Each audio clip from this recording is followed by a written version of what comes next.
Alright, here's another tip, and actually you can see my dog in the frame. You guys are probably going to want to see a better look of her, so. Claire. That's Claire.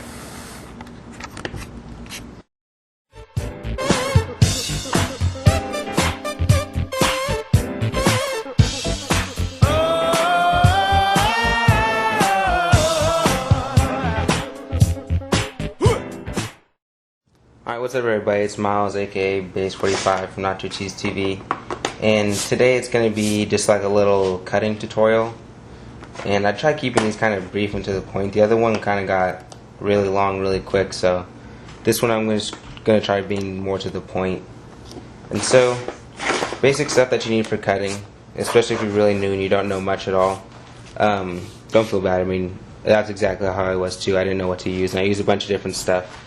But what you want to really get is just a cutting mat, sort of like the one you see here. You can get them at like Michael's, and where else sells them? Joann's, Aaron Brothers will have them. Most like art stores, stuff like that. If they have sewing stuff, they'll have these. So you definitely want a cutting mat. This will make your X-Acto blades last so much longer. Here's an X-Acto blade. Here's the size that I use. It's a number 11 X-Acto blade. And one of these handles, I can't remember where I got this. I got this a few years ago. But just get one of the normal handles and one of the X-Acto blades. For like the whole kit thing, the setup with the blades and the handle, you're only going to get like 5 blades in there. But that thing is probably going to run you probably like $7 or $8. So it won't be too much. What I do is, since I already have this handle, what I do is I just get refills of X-Acto blades. This one's actually empty, pretty much empty now. They come with 15, yeah, I'm pretty sure 15, and they're like $7 or $8, and you can get these at Michael's. That's where I get them. It might just be me, but I find it really necessary to have a light. I have pretty bad vision, so it helps like locating the blade exactly where it is on the paper while I'm cutting it, or the stencil I mean. So what I did is I just got like this little pencil box. I keep my materials in here. So when I'm not using X-Acto blades, what I do is I twist this, turn it upside down, stick it in there, and then tighten it. Because you only really use the tip when you're cutting. So if you can preserve the tip, your X-Acto blade will last a lot longer. Also, it's pretty convenient to have a jar around, or just some sort of containment device that you can throw scraps in as you're cutting them. So keep this so you don't make a big old mess, because you will make a huge mess when you're cutting out, especially very detailed stencils, because they have like the real small intricate little cuts in them. So have something to throw your scraps away in, so when you're done and you're really tired and you're really frustrated and you've been cutting for hours, you just go to the trash and pour this out. When you start cutting out a lot more stencils and you start printing across these multiple pieces of paper, which I'm going to teach you how to do, don't worry, not yet, but I will. Be patient. When you start cutting out pieces of paper to glue together, you're going to want to keep glue sticks in here also. As you can see on this stencil, I have these areas right here where I have real thin areas of the white, which is going to be the pieces of the paper that are going to be left standing. And since these are so thin right here, like this is right here and right here, so the thinnest part is pretty much going to be the weakest part for this entire thing. So it could have like real big thick structural lines in here, but if it has some real tight bottleneck pinch in it, then that's going to be supporting all that weight on that little tiny strand. So what you can do to provide more structural rigidity to your stencil is take packaging tape, peel some off like so,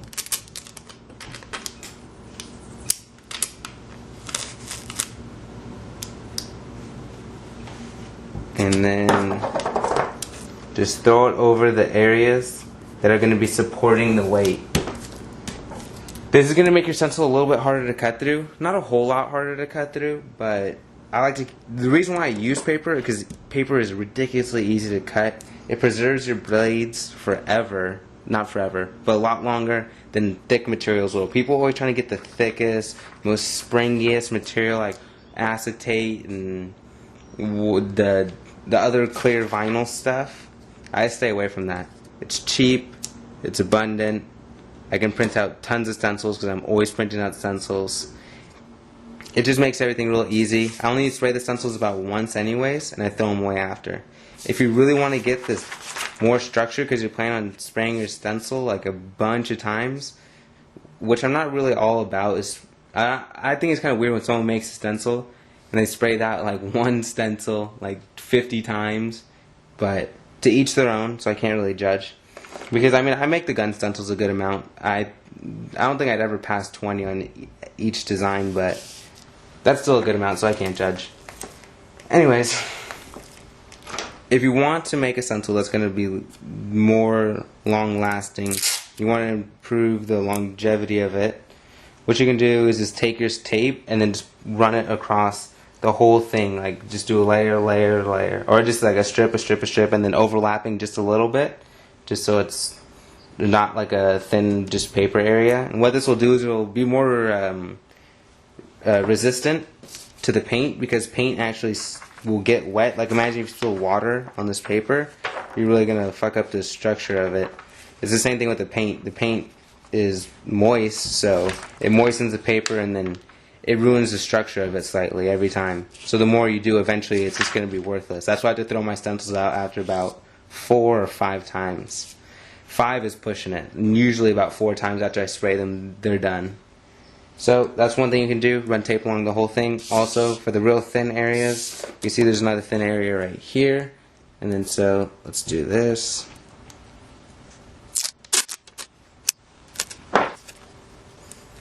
There we go. And I only put it on the areas that are going to be, just imagine this is already cut out, like all this gray isn't here.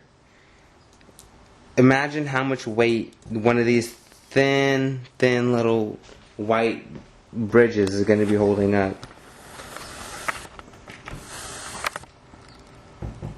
And you can see right here, this bridge right here is going to be supporting all of this. So the likeliness of this tearing is really high, especially when you're putting it under abuse, like spray adhesive and then putting spray paint on top of it. That thing's going to be supporting a lot of weight and it's going to be going through hell. So you're going to want to support this area. Alright, I want to use this area for another example. We're going to get into bridging. This is a whole concept that there's no way I could explain to you guys through the comments, because I will just sound like an idiot trying to explain it, and I'm for surely going to sound like an idiot trying to explain it right now, because I don't know, I just can't put it in words for some reason. Anyways, what you do bridging, there's 2 types of bridging. There's bridging, basically that necessary bridges, and then structural bridges. And this is terms that I kind of came up with my own. Bridge is like a technical term with stencils. Like, if you ever seen letters, like the font stencil, you see it in like a lot of military applications. You'll notice that there's like lines going through stencil or through the letters that have a hole in them, like O's and P's and R's.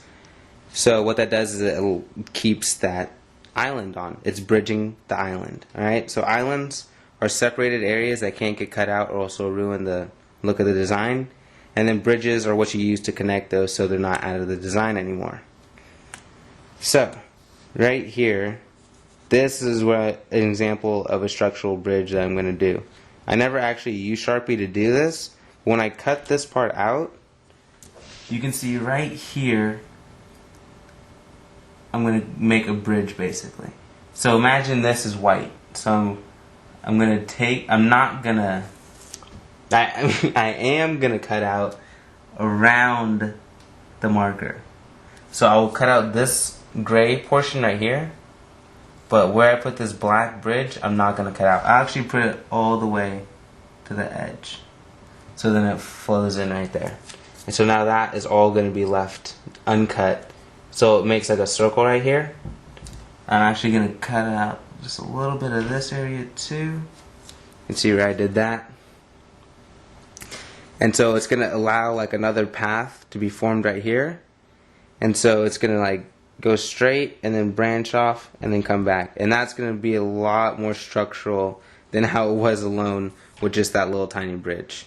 And then having this on here, I still want to have that tape on there because it'll just help, because this area is going to be weak anyways. If I wanted to make it really strong, I wouldn't cut out this little middle gray island at all. I would just leave that. But I want to take it out because it's, the more you cut out, the better your stencil will look. Honestly, you don't have to cut out every single little tiny detail. Most people are going to argue against me about that, but you actually really don't. And a lot of times I don't. Partially because I'm being lazy, and because sometimes when you cut too much out, it like really makes your shit flimsy and wobbly. And since I'm cutting it out of paper, it's a good chance I'm going to rip it and ruin it.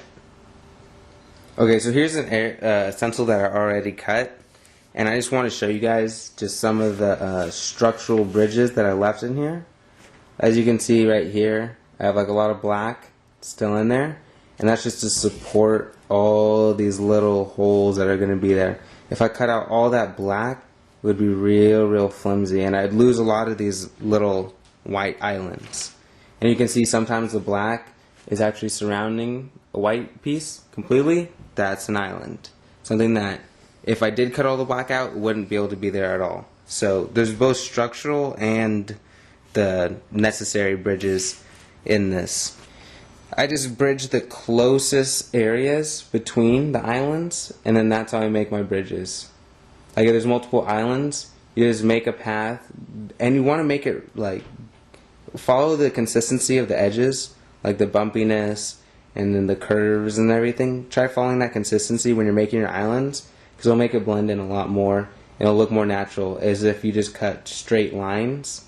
It'll look real unnatural and be really obvious that you cut that stencil, that bridge in there. And if you look at the back of this, you'll notice that it looks really natural. Like you couldn't really tell that I'd cut any bridges in here. But this area right here, I remember this is one of my bridges. I think this might be one of my bridges. So you never really know. But yeah, that long piece right there is a bridge. Alright, so this is for the people who got really confused when I showed you how I was going to make this structurally more sound with when I was using the marker. So I'm going to cut this, and I'm going to show you how I would cut this and how it's going to look after, and what I mean when I was using this marker.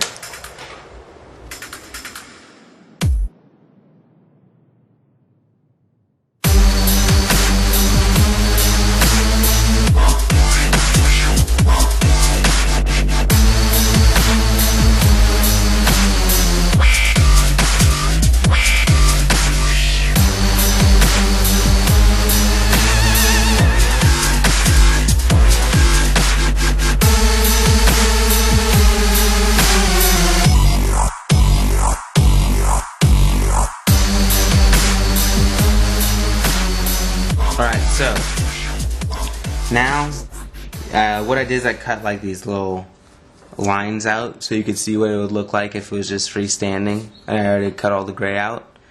And you can see basically how this has so much more structure because I cut it like this. A good way to actually see your progress is to flip your stencils over and look on the back, because there's less complication. It's just plain white and you can see nice and easy. Alright, here you can see your progress because I flipped the stencil over, and you can see how there's no line that's really too thin that's gonna rip. The thinnest line is probably right here, but it's okay that it's thin because I still have this right here. So since there's two, imagine if these were together, it's that thick. That's how much structure I have now compared to if I had cut, let's see. If I had cut this part out, where I put these black lines in, or at least this area, because this area was gray, it was connecting. So if I had cut out all the gray, so I cut out this area right here, all the structure would be resting on just this little tiny piece right here. And so I was just adding support by cutting all around and then making like a secondary bridge, if you want to think of it like that. I call it a structural bridge because it adds structure. Okay, here's another tip. Remember that when you're cutting, you can always cut into the gray because you're going to cut the gray out anyway. So it doesn't matter if I get the gray all cut up. You don't want to cut into the white because you're keeping the white, and if you cut into the white, you're going to ruin the edge, and it's going to be a different edge that you created. So one thing you want to do, or that you can do, is say like I'm going to be cutting out this area right here. It just like curves in. So instead of following the line, or let's see, I want to make this so you guys can see it.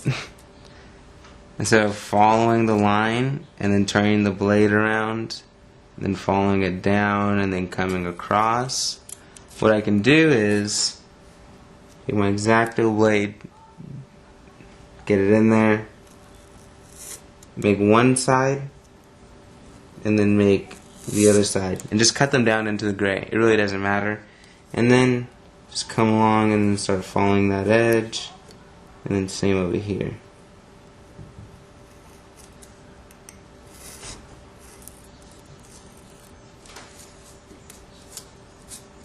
Into there. Now you can see. So I cut that part out without actually following it. I just cut, cut, cut, and cut. Alright guys, so I've been cutting for about 2 hours now, and this is how far I got. So this is just so you guys can gauge how long it's going to take you to be cutting. And honestly, this is a really, really time consuming piece, just because if you look, every single edge is just super in and out and in and out and in and out. On the gun paintings, there's a lot of hard straight edges. I mean, that much distance will take you, what, 3 seconds to cut. Whereas if it was curvy like this, you have to be going up and down and up and down and up and down, and it'll take you 30 seconds. So when the edges look more like this, that's what makes it time consuming, not how much space in general is taken up. Because if it was just one giant consistent shape, then I mean I cut it out in a few seconds. But the edges are what determine how long it's going to take you to cut. So hopefully guys it's been helpful, and tune in next time for how to print across multiple pieces of paper. So later.